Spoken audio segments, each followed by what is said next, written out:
Hello, be it till you see it, listener. What's up, babe? How are you? I can't wait for you to hear this woman's words. And then I have homework for you. I want you to go listen to her Mindful Mentor podcast and listen to the episode we were on in the Minge Out. She's really an amazing, unique person, and definitely a be it till you see it person. Didn't even know she was being it till she saw it until she was. But there's some great tips in here. And also we talked a lot about trauma informed and activating, and how words and sounds and things can be activating. And so, I definitely, I'm excited for you to kind of hear that, because I think we talk about trauma, or we talk about trauma informed, but sometimes I don't always know what that means. So I hope that this really helps give you some more information. She also gave some great resources for those of you who are interested in being a little bit more trauma informed in your careers, because there's different trauma informed trainings for different industries. And so definitely check that out. There's some great books that she talked about. I have read The Body Keeps the Score. I'm going to reread it actually, because I read it so long ago. I think it's time for a reread. Anyways, I'm going to let Bree tell you who she is and really dive into how she got to where she is. But I just want to say just a huge thank you for you being here with your earbuds in on your walk, taking the time to let other people share their stories with you and inspire you. And one thing, a little spoiler alert in there, is that it's not easy, right? It's not easy what you're doing. It's not even easy to say, yeah, I'm going to turn on this podcast right now. That's actually a choice. It's hard to do. You're weighing the options of what other things you should be doing or binging out on, or maybe you should be doing an extra hour of work. And so I just want to say thank you for making a choice to get a little dose of inspiration and hear a tip on hey, you can be it till you see it. So without further ado, I found out that she's a fellow Scots woman, like myself, right before we went on. So my team had to edit out a little pre-intro, but here she is, Bree Gordon. Welcome to the Be It Till You See It podcast, where we talk about taking messy action, knowing that perfect is boring. I'm Lesley Logan, Pilates instructor and fitness business coach. I've trained thousands of people around the world, and the number one thing I see stopping people from achieving anything is self-doubt. My friends, action brings clarity, and it's the antidote to fear. Each week, my guests will bring bold, executable, intrinsic, and targeted steps that you can use to put yourself first and be it till you see it. It's a practice, not a perfect. Let's get started. All right, Be It listeners, I have Bree Gordon here. She is a fellow Scottish family member, although, I don't know, maybe related somehow. We just discovered this 5 seconds ago that we're both Scottish. Anyways, Bree and I met because I put myself out there and I said, I want to do a podcast swap. And I think it's important that you hear that, because I could have totally been rejected. I could have totally heard crickets. And she's like, hey, I could want to do that with you. And I only have 7 p.m. Eastern time. And we'll get into that. So Bree, welcome to the Be It Till You See It podcast. Please tell everyone who you are, and also maybe why we only can talk at 7 p.m. on a Tuesday. Happy to cover all those things. First of all, thank you so much, Lesley, for having me on, for reaching out. That is just how all this beauty is getting created right now. I feel like, since we are getting back into the real world, I guess, but after coming out of a year and a half, or close to 2 years of having to make connections in a new way, like social media, I appreciate so much that you did reach out. For those with exceptional hearing, you may be already able to identify why the 7 p.m. Eastern Standard Time is my talk time. That is the beautiful vocal jazz stylings of my 7-month-old that you hear in the background. So just going to go ahead and call that out from the beginning. But again, so thankful to be here. Again, my name is Bree Gordon, hence the Scottish connection. We were able to tell with our last names there. I am a few different things. I'm a board certified music therapist by day, I guess, as they say. I am a mother, as we covered. I am a podcaster as well, a public speaker, and I have, in the last 2 years, started developing a new LLC that helps with wellness programs as well. So my background as a board certified music therapist and working in medical music therapy for the last 13 years has just connected me to the realization, one, what I already knew is that music truly is, not to be cliche, but truly is a universal language that can connect all of us. But in also working with so many different people from such different walks of life, different cultures, languages, ages, all the things that could divide us, been able to find so many things that connect us and so many commonalities within the human experience, which is why I have kind of expanded my view, not just from music therapy, but just to wellness in general, specifically recovering from trauma. So I am located in South Florida, originally from Toronto, Canada, grew up in upstate New York. Oh my goodness. Moved down to South Florida, basically just moving on down that East Coast, you know? Moving on down. That's not how the song goes. You're going to go all the way down to the east side, right? You're all the east side. To the east side. Oh my gosh. Exactly. So, what I love about meeting so many guests is, and maybe it's just because like attracts like, but no one is just doing like one thing. Like there's a couple of things that we're doing. And I think it's because like no one is just anything. But I think we have to go into music therapy for trauma. Can you explain kind of what does a day in that look like? And how did you get started doing that? Like, did you know that's what you wanted to be when you grew up? No. Well, there's a couple ways to answer that. I knew that I wanted to do something in music. And I knew that I was not called to be a teacher in this life. So that forced me to kind of explore other options. So back up all the way to being a young kiddo. My mom and I moved to the States when I was 3. My mom worked as a CNA in a nursing home, and being a single parent, and I am an only child.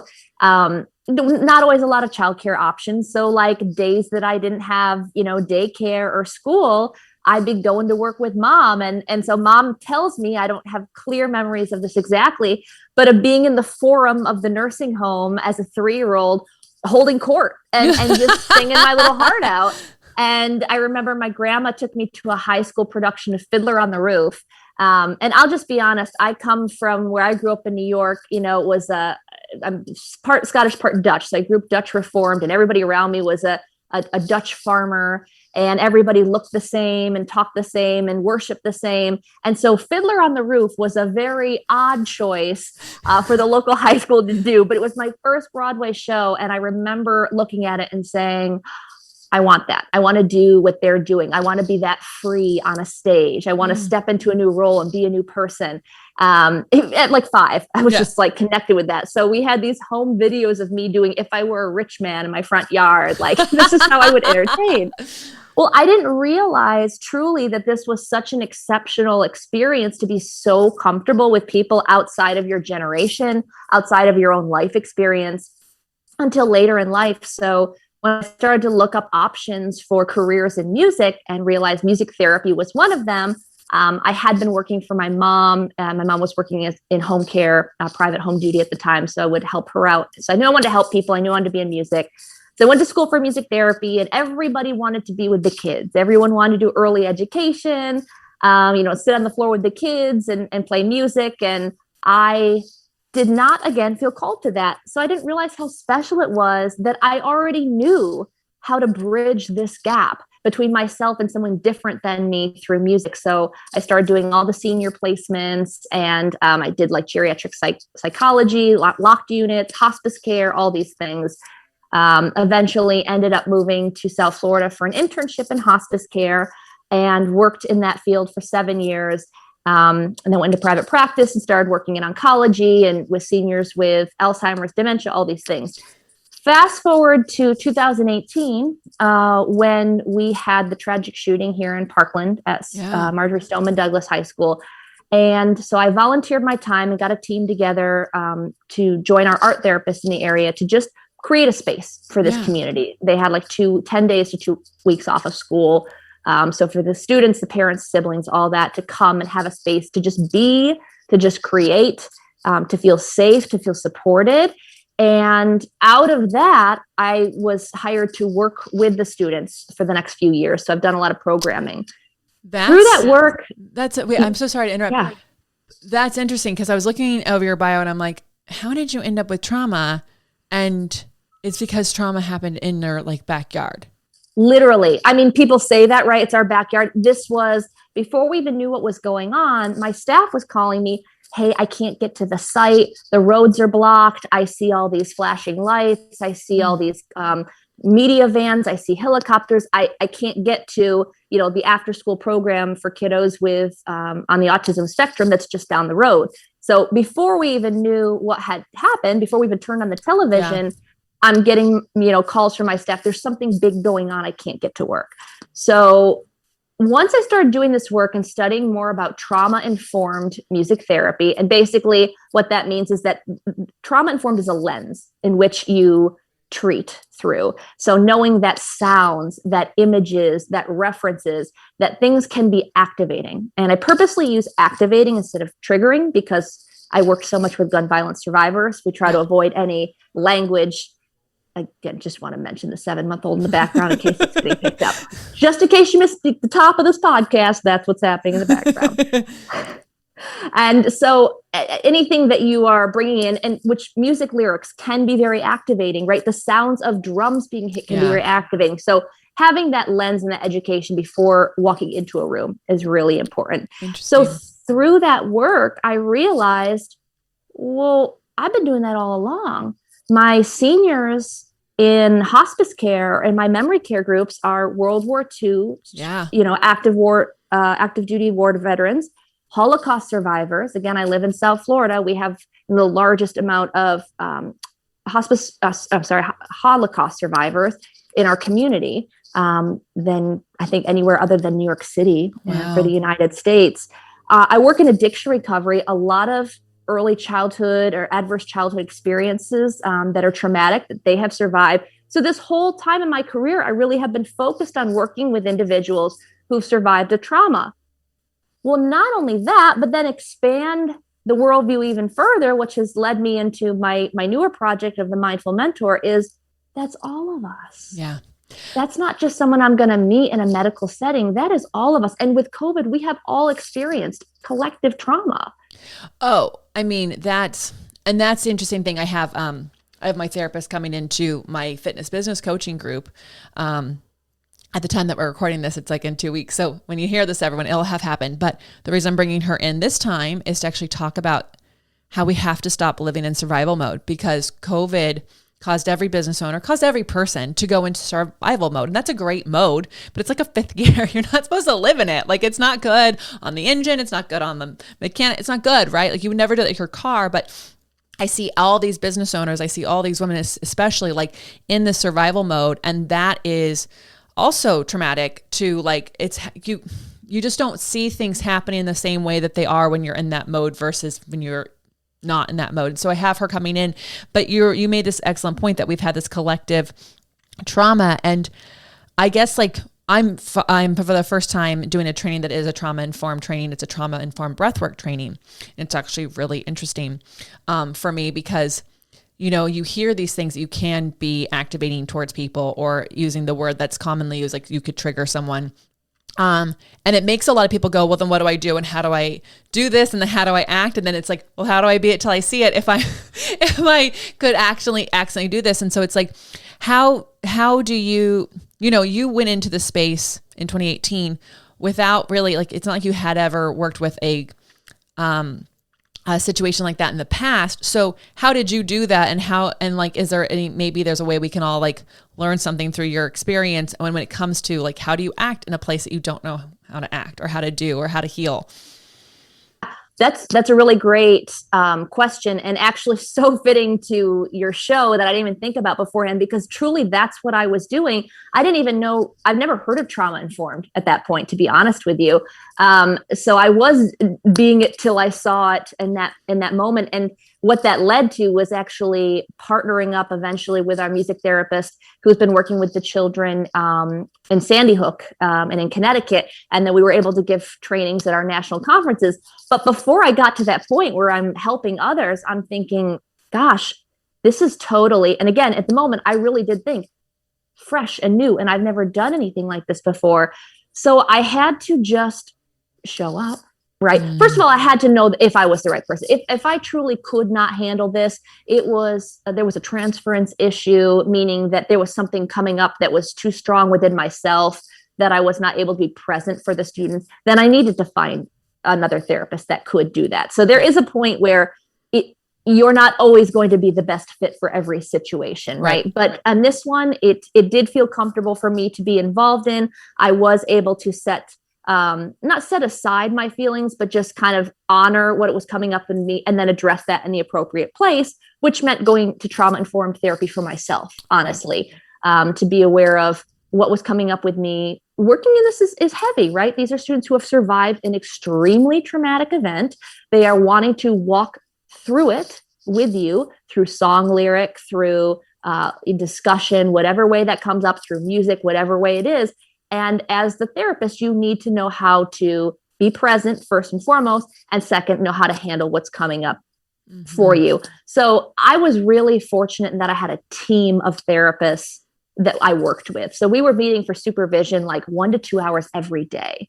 That was a total luxury. I've never had that anywhere else in my career, that I had that much time built into a contract or into a salary that I could debrief and process. So yourself were going to a session to debrief and process what your day was like. Right. So when we were doing what started as a summer camp, so we were working with the students like 30 hours a week through the summer. The summer camp started in June. The shooting happened in February. Yeah. So this was not PTSD. This was T. Yeah. This was capital T happening in the moment. So all of us therapists would get together at the end of the day and would process through. And then by the end of those 6 weeks, I started to realize that I was the only one of them not in therapy for myself. So then I went to get that additional work done. And I'll tell you what, it's amazing. Be it till you see it kind of show up again, being present first and foremost, being supported, knowing that you have a support network around you. But then you really do have to be accountable for that, because for me, second summer, third summer comes around, I get to the end of the summer and I'm just not feeling good. And I started to know this is a pattern. Every time I get to the end of a summer, my back is totally out of whack. I think we talked about this on my show too, that your body will let you know what's up, right? So I had thought, well, I went to therapy and I talked about this. I processed this. I'm good. Yeah. Right.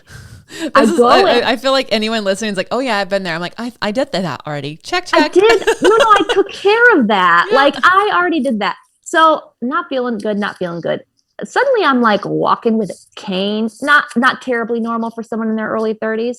I go in to see a doctor and they said, were you in a car accident? You have 3 herniated discs. What? I'm like, nope. I led a trauma camp. And I didn't get any help for myself through it. And now this is my 3rd year doing it. So I know better, right? But I have to stay accountable for it. So I'm not sure. I feel like that does kind of lead into the be it till you see it, because clearly I am not it yet. I'm still learning. So you got to show up and constantly keep learning for yourself, be advocating for yourself, listening to your body. And when you are doing that, you are becoming what those students need. You are becoming what that community needs, because you are also taking care of yourself. Yeah. Well, and I think like, because I'll always say like, take messy action. It doesn't mean like be irrational or erratic or crazy, unplanned. Like it sounds like you had never done this before, but you actually did the work to go, am I the right person for this? Is my team the right people for this? What do we have to do to get through this so we can support them and not actually make it worse for them? But then you also just did it. And then you learned while doing. So at the end of the summer, you're like, well, learn something about myself. I have to add one more thing to this list of things to do. And I think a lot of people get stuck on that, because if they don't know the roadmap, they don't know all the parts, they haven't seen it all the way through, then they don't actually get started. And especially with something like this, like I do think a lot of people have seen something bad happens in their community, or that they're like, oh my gosh, I want to help, but I don't know how to help. And I guess like, you in that moment, there was something in your head that was like, I think we can help here. And I guess, is it something you can pinpoint, or is it just a feeling? It's a good question, because I started this conversation saying, I didn't want to work with kids, right? Yeah. nothing against it. Like, you also had a kid. I didn't know at the time, right? Yeah. What an absolute joy having a child can be, and now I know. But at the time, I want to work with my seniors the rest of my life. I love working with neurodegenerative diseases, which sounds like a really weird thing to say, but I do. I love bringing joy and feelings of success and positivity and accomplishment to those that have cognitive decline. So this was not an opportunity that I was like actively seeking ever before. And I would usually refer it out to other people in the community that I thought would be better fits. I almost wonder if it was a strong personal connection. I am a trauma survivor as a child myself. Part of that is complicated grief. Losing my dad at a young age. It wasn't anything violent as this would be, but I believe that there is a connection within trauma, that if you have experienced something, you have experienced, especially as a child, the feeling of being completely out of control of the world happening around you. And just this constant yearning for grounding, and for a strengthened sense of self and for connection. And I identified with all of those things. Now, obviously, I'm not going to say have been through what those kids have been through. I haven't. But I could connect with that feeling of needing those things. So I do think it was something in myself. And again, I go back to listening to yourself, listening to your body, your mind, your heart, your intuition, your gut. I mean, I don't know about everybody here. I don't know everyone's gut intimately, obviously, but mine has led me to some amazing opportunities that on paper I would have said no to. Oh, I mean, there's this great book called The Gift of Fear. It is, who is it? Gavin DeBecker. And actually, just because the world is so small, I actually taught a woman how to teach Pilates, who might be listening to this podcast, whose husband works with Gavin DeBecker's company, and it's a security firm, and he was in trauma when he was a child, and his life experience led him to actually be able to see and understand when people are actively going to do what they threaten to do, or when they're just a little bit off, right? Or a lot off, but not actually going to act on it. So he's worked with the FBI and the CIA, all the things, right? And he has a security firm. He wrote a book called The Gift of Fear. And his whole thing is every single one of us, our gut is telling us what is happening. Do we feel safe in this moment? Is this person a good person? Should we trust this person? Like, it literally is. It has these receptors. It's so amazing. But our brain is like, oh, you're being judgmental. Or you don't know, like, he seems like a really nice person. He's got nice clothes on. Like, all these things. Oh, all this stuff. And our logic, our brain is like trying to talk us out of whatever our gut is saying. But like, logic will fail you most of the time, where your gut is pretty on, and it's not. And it's okay to go with that. So the book is really dense and it's really interesting. And I highly recommend it, especially my ladies listening to this, because it really is informative as far as like what it means to be like protective of yourself, and also like a little overprotective. Like, what does that mean? Right. And then you also made me think of the book, like What Happened to You, which is some amazing research they've done on trauma on like infants. We think that babies don't have memories before 3 years old, 3 o'clock, before they're 3 p.m. They have no memory. My baby's not going to remember any of this. Because here it's still 2:30. Yeah. So fine. No, 3 years old. But the reality is that they have found, and they study people long enough to know that if even in your first 3 months, you've had something traumatic, it really does affect your life. The birth experience is traumatic. Yeah. I mean, in addition to all this other stuff, I'm working through an online training in play therapy, and it's neurorelational child-centered play therapy. And a lot of it is on trauma, and the memories that they find these children, even reenacting like their birth experience, even at 4 or 5 years old. There was one story in the training where one of the child came in the room, and one of the things about play therapy, particularly this model, is you don't intervene. I mean, you have to keep it safe in the room, but you're not guiding the play, because truly the child is expressing themselves through the play. So you don't want to really put parameters around it. And so this child found in like a beanbag chair an opening in it, just a small hole, and found their way into the beanbag chair, and then became very emotional upon interacting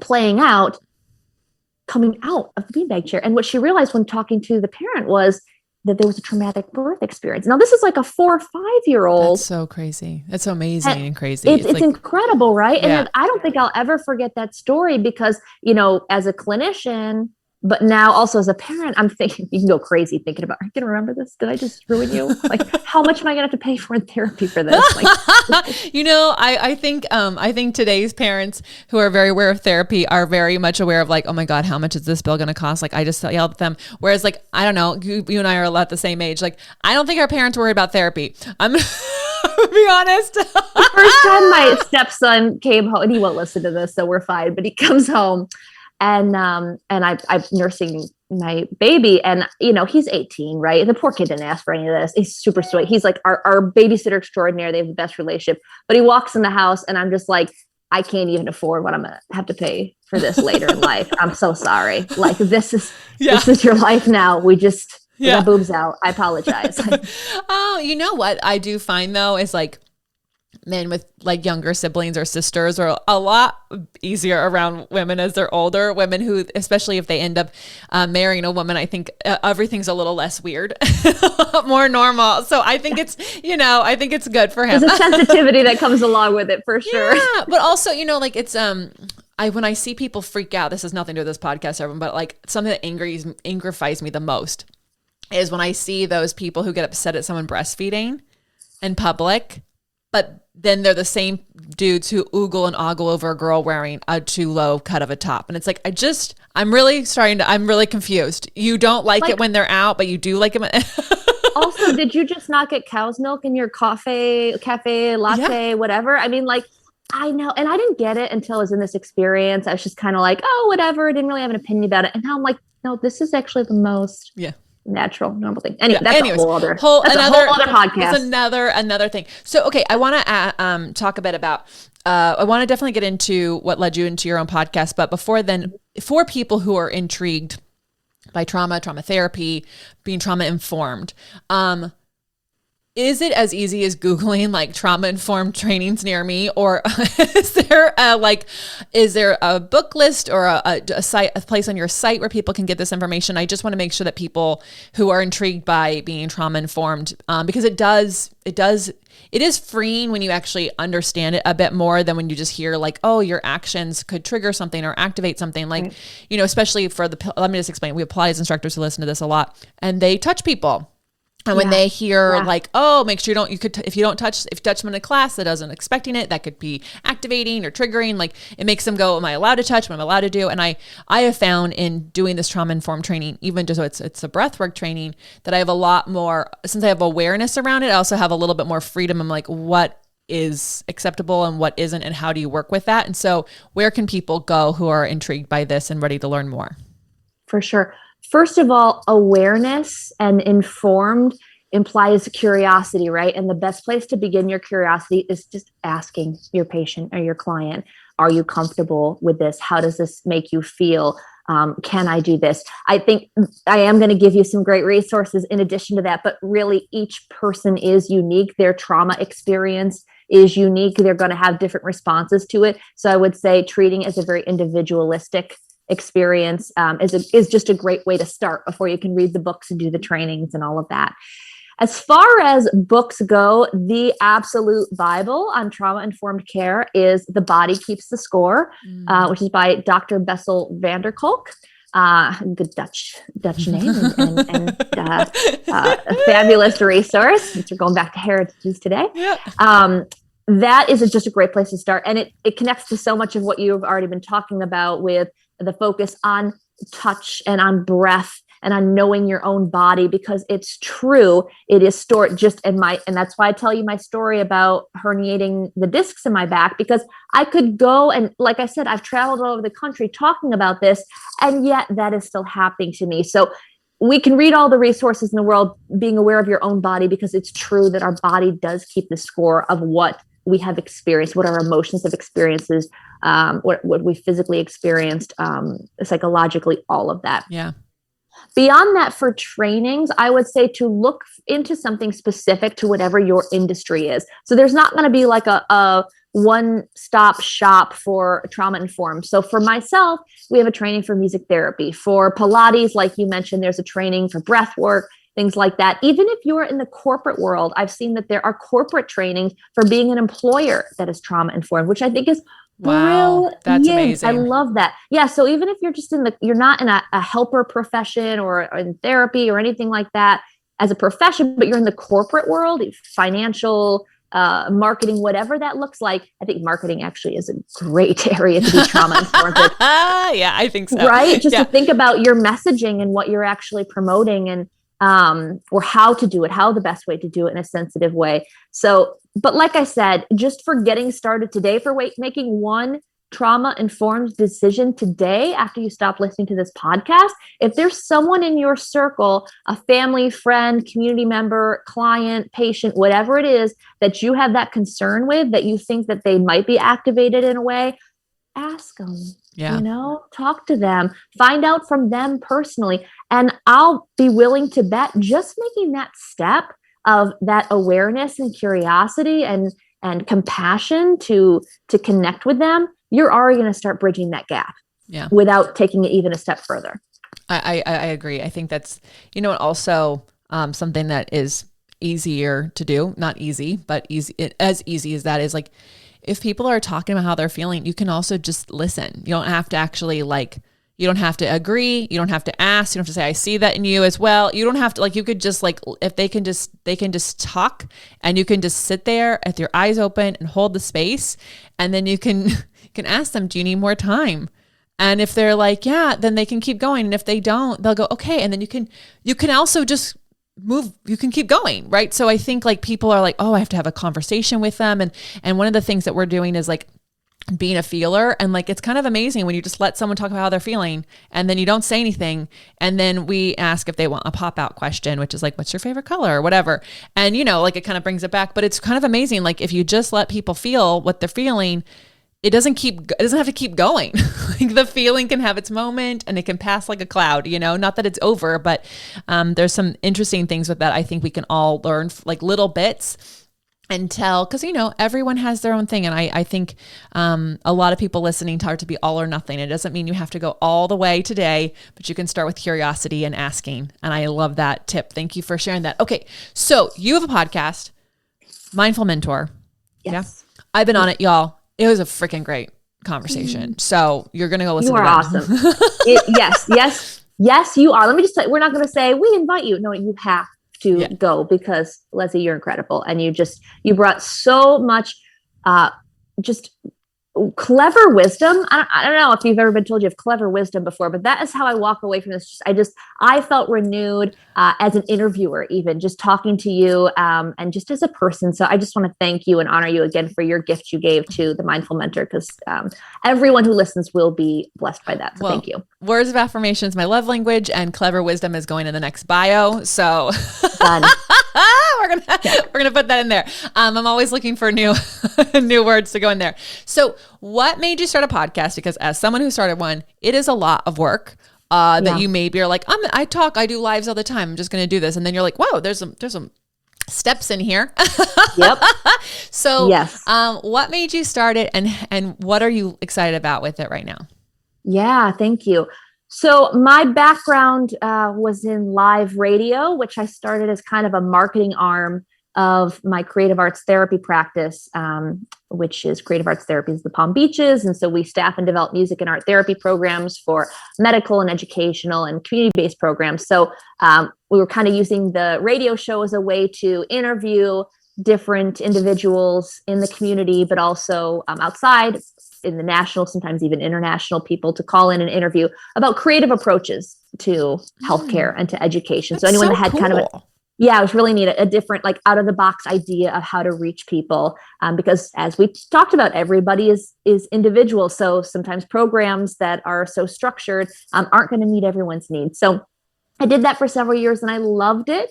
But then I kind of wanted the experience of trying to do something a little bit more flexible, on my own and trying to produce it myself. And so that's the journey I'm in now. And it is a lot of work, I will say that, but it's doable. I do not have any kind of formal audio tech training. I'm just smart enough to know to delegate things to other people, the things that I cannot do. I love interviewing. I love putting out content. So I kind of took a break from it for a little while. And then I'm going to go back to a point that I made earlier. So the work that I did with Stoneman Douglas, like I said, that kind of renewed my energy as far as seeking out opportunities to do trauma-informed work. So I reached out to a community here close to, like I said, I'm in West Palm Beach, Florida. So one of the communities here, Riviera Beach, has an extremely high rate of gun violence, and especially a lot of young individuals dying from gun violence. So it's not a community that's been rocked by a school shooting. It's a community that's rocked by every time they leave school and walk home. Yeah. And that is a persistent daily fear. So I kind of reached out to the community there, and I have made some incredible friends from that I just can't even tell you how these women have blessed my life. But somehow I have just divine intervention ended up in the lives of these women who are leading this impact, this intervention for young women and young men to be supported in environments so that they know they have other options, that they don't have to feel the pressures to go into gang life or into drugs, or if they're survivors of violence, survivors of sexual trauma, that they have someone who will believe them, who will listen to them, and to break these generational ties and to just build up and just breathe life into this community. I can't say enough about it's House of Lavillionaires, if you want to check out the nonprofit doing that work. And the vision that Can Sabrina... you say that again? House of Love Zillionaires? Close, Lavillionaires. Lavillionaires. Oh, I love that. So Sabrina Harris is the executive director of that nonprofit, and she got a calling, from God. That's her faith, that said, build a house with 1 million rooms, for people to just love on them. And so she started this nonprofit. She's a licensed mental health counselor. They do a lot of community outreach programs. So I met with them a few times and, did some programs together for the women in that community. And as we're sitting in this room, and I was the only white person in this room, and so to trust me and bring me into their community, I didn't live there, to trust that I had good intentions, that I was going to stick around, that I wasn't just going to say, hey, I want to help, and then take off. Right. I felt the warmth of that. And then hearing everyone's experience, I again could connect it to so much that I had experienced as a child. Not the same. I know that I didn't have the same situation. And I was also very aware of certain privileges that I had because of my skin color in that moment. But some of the things that they were sharing, I could connect to. And I'll never forget sitting in this room, having a conversation on couches, just kind of fireside chat style, and thinking, these are stories that need to be elevated in the community. These need to be told. And not only do the stories need to be told, but the stories of empathy, of how people are responding to each other throughout this, how they are aware of it themselves. Because it's one thing to experience something, but to never share it, to never acknowledge it in yourself, to let it just sit. And hey, again, spoiler alert, that's what's going to affect your body, right? Yeah. And then when you share it, it's like a lifeline you toss out for someone else to say, I really needed to hear that. I'm going through that too. And that's how that community and empathy grows as well. So yeah, I wanted to take the work that I've been doing, which made me aware of my life really, and all the things that I had kind of shoved down and not been acknowledging for myself. And because I think it took being in a moment when I was with individuals that if you had taken a snapshot, you would see all the differences, quite honestly. If you had really dug in, you would see all the things that connected us. Oh, that is so beautiful. And I think that's really a lot of moments. I think like face value, it's like, how are these people all together? But like, if you go on the deeper scale of like cellular level of experiences and emotions, there's so much that actually does bring us together. And in listening to each other, it has so much healing, opportunities. And without that, then there's really no way that you can do anything that's next. Right. Like, cause we all know, like, if when we go to Cambodia, a lot of people are shocked by like how family members can treat their children or have their children do different things. And it's like, when you don't know how you're eating your next meal, you're not actually thinking about the elevating of your child. You're not like the Maslow's hierarchy of needs. It's just going to say, yep. It is a real thing. And so when people, you know, I had a client who was frustrated with like some crime in her area, and I'm like, you have to understand, if they don't feel that their needs are being met on a very basic level, they're not seeing the other people as anything other than an opportunity for them to survive. And I think that like it is so important for us to understand that. But I think it's really beautiful how you've let your curiosity and your gut, and also your willingness to listen and be empathetic to others, kind of guide you into what's going to be next for you. And it's really beautiful. I've learned so many things in this conversation, and I want to have more of them. I hope that people are as inspired as I am to be like, wow, you don't have to be the most expert person to just be in the room and sit down and like listen, just and be there. And I think another point to mention too, and I think anyone who's committed to this idea of be it till you see it is aware of it on some level, but that doesn't make this easy. Like it was not easy or comfortable for me to be in a room. Again, I'll look different than everyone else in the room. I'm an outsider in the community. I'm coming in to say I want to help with something that I really have never truly experienced myself. And then in the middle of that, I'm feeling all of these things about myself and my own personal trauma. And the easy thing would have been to run out of that room, never address what came up for me, and really remove myself from that community. So I became acutely aware of the fact that I had more work to do on me so that I could show up for others. And there was a choice there. And that's kind of my new like mission with the Mindful Mentor that I'm promoting a lot, is that everything we do is a choice. These are all just dots. We have to make one choice to connect the dots. And bad choices are dots too, right? So it really determines what image we're going to create from one choice to the other. And so it's not always the easy choice to show up in that way and to show up as your authentic self. It does require some work, but it's worth it. So worth it. It's so beautiful. We're going to find out how we can listen to your podcast and find out more about you. Yeah, absolutely. The Mindful Mentor. You can find us on Apple, Spotify, Pandora, everywhere that you like to listen to your podcast. You can check me out on Instagram at Mindful Mentor Bree, or on Facebook at The Mindful Mentor. Website is mindfulbree.com. Yes, that is correct. And then the email is info@mindfulmentorbree.com. Amazing. Amazing. The team will put that all in the show notes. So it's like really easy. Click and just let her know takeaways and how this felt, or just what it brought up for you. I love that you brought up, it's not easy to be it till you see it. I also think it's not like, I think a lot of people could hear your story and think, wow, that's going to be so rewarding to work with people like that and help them do this. But also like, it's very heavy. And, it's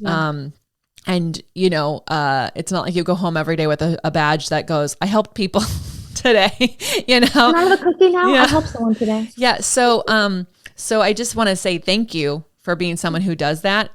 There are people like you in this world who are doing that is amazing work. And it is very necessary, because I think so many things that we're all going through is because of trauma, unattended, unseen, untaken care of. And I don't know, I mean, maybe that's the wrong choice of words. I don't know that it gets taken care of. It just becomes something that you understand in your body. And so you can learn how to cope with it. Yeah, exactly. Build that resiliency. Yeah. So anyways, okay.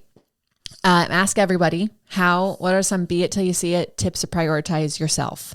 What do you think? It can be 1, it could be 3, what's come up for you? Absolutely. Honestly, the first thing that comes to mind for me, and I'm just going to stop at 1 because it's a big one. It's a big one, is figure out what lies, and this is going to be trauma specific. That's a lot of what we're going to talk about today. If you are someone who has experienced a trauma, big T, little t, it's yours. It's your experience. You don't have to compare it to anybody else's. Figure out what your life looks like on the other side of that. This is going to do a couple things for you, right? It's going to allow you to expand your worldview of not just, there's a mountain right in front of me, I'm standing at the base of it and I don't know how to get to the top. I want you to imagine what is on the other side of it before you even take that first step to get over it, because you absolutely will. And all of that will come in between, but just figuring out what life looks like on the other side of that for you. What are you, and you can call it whatever you want. You like New Year's resolutions, you can call it that, your goals, your aspirations, whatever that looks like for you. But you just have to imagine, it's not that the trauma doesn't exist, but with that experience in my life, what does life look like on the other side of it? And then you'll have that encouragement to move through it, to grow through it, because you will get through it. You will go through it, but it's a little less motivating if we can't see how beautiful and sweet life is once we get to the other side.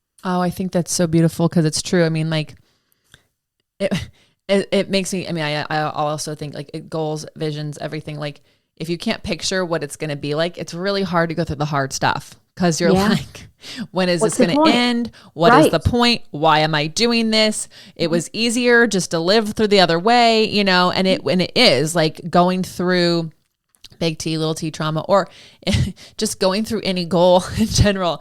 It's not easy. I don't know who told you it was going to be, but it's not.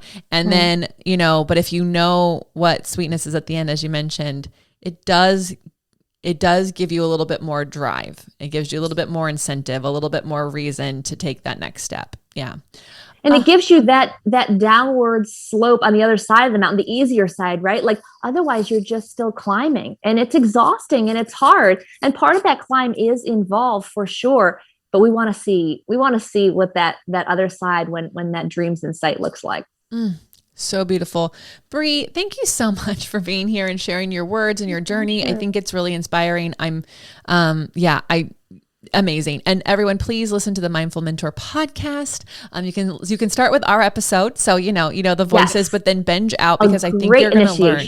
Yeah. I think you're going to be inspired by so many. I'm so grateful for you being here, and I'm grateful for everyone who's listening, because of you, podcasters like Bree and I exist. Like if no one's listening, we kind of are just talking. It's just us. We just talk to each other and listen to it on repeat. It's like a long phone call, a very formal phone call. Anyways, I am so grateful for you. Please do us a favor, screenshot this, tag us with your takeaways, tag us with what inspirations came out of this.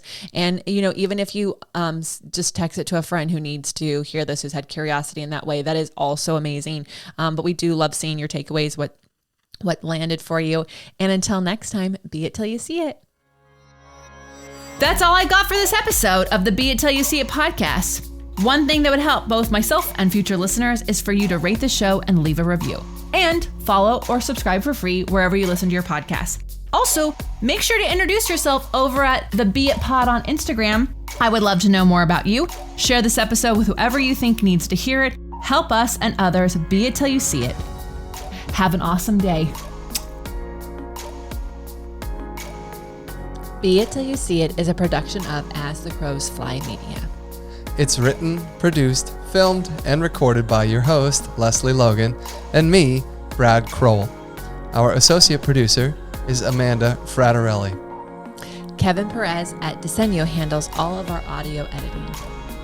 Our theme music is by Ali at Apex Production Music, and our branding by designer and artist Gianfranco Cioffi. Special thanks to our designer Jairo Mandal for creating all of our visuals, which you can't see because this is a podcast, and our digital producer Jay Pedroso for editing all the video each week so you can. And to Angelina Herrico for transcribing each of our episodes so you can find them on our website. And finally, to Meredith Crowell for keeping us all on point and on time.